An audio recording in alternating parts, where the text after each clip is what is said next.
Friends, అందరూ ఎలా ఉన్నారు? నేనైతే చాలా బాగున్నా. ఈరోజు మేము సామర్లకోటలో ఉన్న శివుడి గుడికి వచ్చాము. ఇక్కడ శివుడు చాలా పవర్ఫుల్. ఈ గుడి కాకినాడ నుంచి 14 కిలోమీటర్స్ ఉంటుంది. ఇక్కడ ఉన్న లింగం స్ఫటికలింగం. ఇక్కడ శివుడి పేరు కుమార భీమేశ్వర స్వామి. ఇక్కడ కేవలం శివుడి గుడి మాత్రమే కాదు, ఇంకా చాలామంది దేవుళ్ళ గుడి ఉంటుంది. ఇక్కడ బయట ఉన్న లింగానికి అయితే మనం అభిషేకం చేయొచ్చు. పక్కనే కోనేరు ఉంటుంది, అందులోంచి బిందెలతో నీళ్ళు తెచ్చి అందరూ అభిషేకం చేస్తున్నారు. గుడి చాలా పీస్ఫుల్గా అండ్ చాలా బాగుంటుంది. తర్వాత మేము బిక్కవోలులో ఉన్న శ్రీ లక్ష్మీ గణపతి స్వామి దగ్గరకు వచ్చాము. ఇక్కడ వినాయకుని చెవులో ఏ కోరిక కోరినా నెరవేరుతుందని భక్తుల నమ్మకం. ఇక్కడ వినాయకుని దర్శించుకున్న తర్వాత మేము బిక్కవోలులో ఉన్న సుబ్రహ్మణ్యేశ్వర స్వామి గుడికి వచ్చాము. ఈ గుడి వినాయకుని గుడికి చాలా దగ్గరలో ఉంటుంది. తర్వాత ద్వారపుడి గుడికి వెళ్ళాము.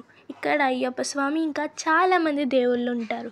ఇక్కడ తాము కోరుకున్న కోరికలు నెరవేరిన తర్వాత అయ్యప్ప స్వామికి పటికి బెల్లం సమర్పించుకుంటారు.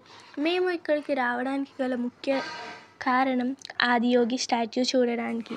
ఇది బెంగళూరులో ఉంది, కానీ ఇప్పుడు ఇక్కడ కూడా పెట్టారు. బట్ రష్ ఎక్కువగా ఉండడం వల్ల నేను వీడియో సరిగ్గా తీయలేకపోయాను. ఇక్కడ కేవలం ఆదియోగి స్టాట్యూ మాత్రమే కాదు, నటరాజస్వామిది, హనుమంతుడిది, వినాయకుడిది, నందీశ్వరుడిది, ఇలా ఎన్నో దేవుళ్ళ స్టాట్యూస్ అయితే ఇక్కడ ఉంటాయి. వాటిలన్నింటినీ చూసాం. కానీ గుళ్ళు చూడడానికి మేము వెళ్ళేసరికి 12 అయిపోయింది. సో గుళ్ళు మూసేశారు. మేము కేవలం అయ్యప్ప స్వామి దర్శనం మాత్రమే చేసుకోగలిగాము.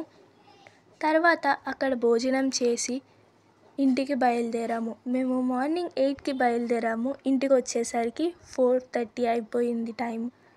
మా వీడియో కానీ మీకు నచ్చినట్లయితే వీడియోకి లైక్ చేసి మన ఛానల్ ఇప్పుడే సబ్స్క్రైబ్ చేసుకోండి.